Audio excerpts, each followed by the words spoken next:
Oke, mari hadir kembali kepada saya di mana saya akan mulai membahas di mana yang ada pada gambar di sini.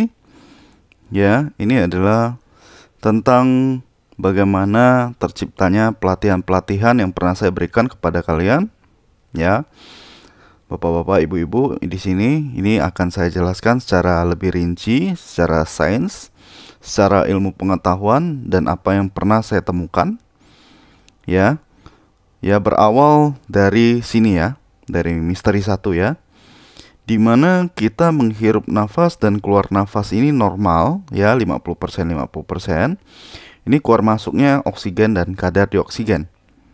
Nah, tapi secara penelitian bahwa di tubuh kita itu adalah 80% kadar air. Ya, 80% kadar air, otomatis ini adalah O2 ataupun oksigen. Sedangkan di tubuh kita kadar dioksigennya malah sedikit. Ya, itu hanya 20%. Ya. Nah, di sini menjadi sebuah misteri pertama adalah di mana yang kita hirup adalah oksigen. Padahal di dalam tubuh kita itu lebih banyak oksigen. Nah, tapi yang kita buang adalah kadar dioksigen, outputnya. Ya, padahal yang banyak adalah oksigen. Ya, saya ulangi, yang banyak adalah oksigen, yang sedikit adalah kadar dioksigen. Yang kita hirup oksigen, gitu loh. Nah, ini adalah sebuah misteri pertama. Nah, kenapa kita bisa menemukan teknik olah nafas pertama, elemen udara, di mana itu bisa mengaktifkan elektromagnetik di salah satu cakra, ya. Dengan misteri kedua di mana kita menggunakan teknik nafasnya adalah nafas masuknya kita jadikan 20%, nafas keluarnya kita jadikan 80%. Ya.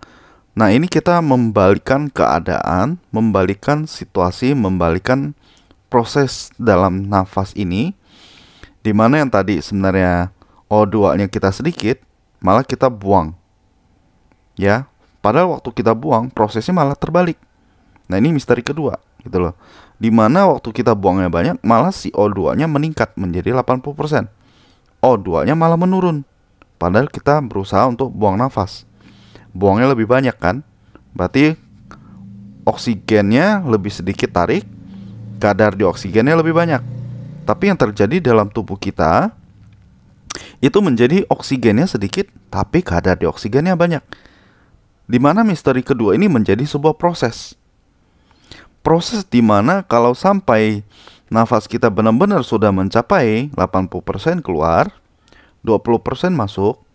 Ya, kalau udah sampai teknik di mana tariknya 20%, buangnya 80%, ini menjadi satu proses di mana waktu kita sudah mulai relaksasi napas, kembali ke nafas normal, ya, kembali ke nafas normal, di tubuh kita sudah menjadi 50% oksigen, 50% CO2 atau kadar dioksigen.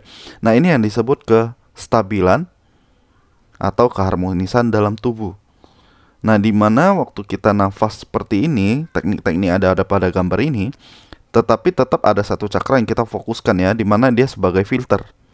Ya, itu pernah saya jelaskan di mikrokosmos ya, di mana tubuh manusia itu adalah alam semesta kecil.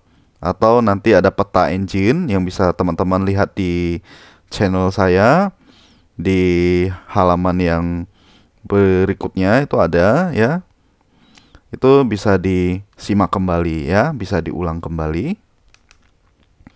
Nah, kemudian kita bisa lihat di sini sebenarnya di tubuh kita ya, yang tadi itu lebih banyak oksigen, tapi lebih sedikit kadar oksigen. Nah, ini ada satu penelitian yang dipaparkan oleh Boris K, di mana anak ini disebut anak reinkarnasi dari Mars, yang pernah menyatakan bahwa pertumbuhan manusia hanya sampai 30 sampai 35 tahun dan tidak akan menua lagi, ya. Walaupun umurnya bertambah. Kalau bisa menua dari 30 sampai 35, karena tubuh manusia ini teroksidasi. Maksudnya apa? Kata Boriska, kehidupan di Mars dengan kehidupan bumi, ya, kehidupan Mars sebelumnya ya, kalau sekarang udah hancur karena itu kata Boriska itu karena ada perang nuklir. Nah, di mana manusia di Mars itu sama dengan manusia yang ada di bumi, ya. Strukturnya sama, bentuknya sama, semuanya sama. Ya, yang membedakannya apa? Di mana mereka di sana awet muda. Di sini kita biasanya tidak semua manusia awet muda. Kenapa? Karena manusia yang ada di bumi lebih banyak menghirup oksigen. Akhirnya disebutlah teroksidasi. Sedangkan yang di Mars itu mereka malah lebih banyak menghirup kadar dioksigen. Seperti itu ya. Ini bisa dicek di Google ataupun di YouTube ya. Dimana teman-teman bisa cek kembali Boriska ini pernah booming di tahun 2016-17,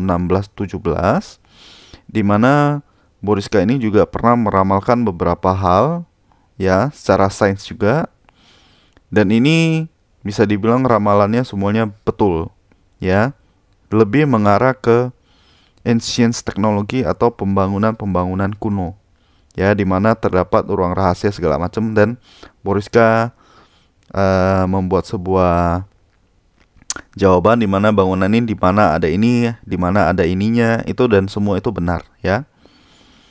Oke, kemudian kita lihat kembali ke halaman berikutnya. Oke, di sini kita lihat ini adalah jalur energi dalam tubuh manusia ya, di mana ini memang udah pada umumnya jalannya sudah seperti ini.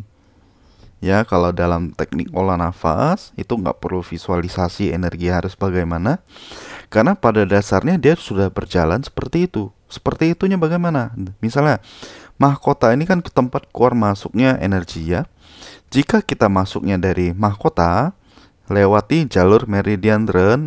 Meridian Rhön ini berarti jalur meridian yang ada pada depan tubuh kita. Berarti lewatin depan kulit kepala, wajah, dada, dan area perut, baru berputar kembali ke area bokong, tulang punggung, kemudian kembali lagi ke cakra mahkota. Nah, teknik seperti ini, jalur energi seperti ini dari penelitian saya ini mengarah kepada future ataupun masa depan ya. Nah, kemudian kita lihat berikutnya. Nah, ini berhubungan dengan teknik kedua yang kita sebut sebagai teknik karma healing ataupun api biru. Nah, kenapa? Nah, ini hasil penelitian saya nih. Walaupun kita masuknya tetap lewat cakra mahkota dengan teknik nafas tertentu, nah, tapi kita kunci di salah satu cakra ya, meridian tuh ini berarti jalur belakang, tapi kita kunci lewat satu cakra, itu sakral cakra ya di sini ya. Ini dua jari di bawah pusar. Nah, kita lewat jalur meridian tuh, berarti dia lewat atas kepala. Ya, lewat belakang kepala, berputar, tapi kita kunci di sini. Kunci di salah satu cakra. Nah, di mana input Sutansian bawah ini mengarah ke past, masa lalu atau masa lampau. Ya, termasuk hari kemarin atau 2 minggu yang lalu, ini sudah termasuk past. Nah, ini memperbaiki kesalahan-kesalahan kita di masa lampau. Ya, ini secara singkat aja ya, teman-teman ya. Oke, kemudian kita lihat berikutnya. Nah, ini yang berikutnya ini termasuk salah satu teknik dari pernafasan elemen udara sebenarnya kan, karena dia masih jalan peredaran energi ya, masih peredaran energi Rhön, meridian Rhön. Hanya saja ini yang tekniknya sudah masuk ke teknik master, disebut total breathing, dimana total breathing ini kuncinya hanya dengan cakra tenggorokan pengaktifannya. Jadi waktu tarik nafas ya, nah sampai tarik nafas dan pembuangan di tengah-tengah, pas kita tarik nafas kita seperti ada lengkungin otot cakra tenggorokan ya, sebentar saja, tidak sampai semua nafas keluar itu ditekan, tidak, hanya sebentar aja ditekan, pas tarik, tekan, dan buang nafas. Oke, saya ulangi, tarik nafas, ditekan, langsung buang nafas. Jadi ditekannya nggak harus terus-terusan ya.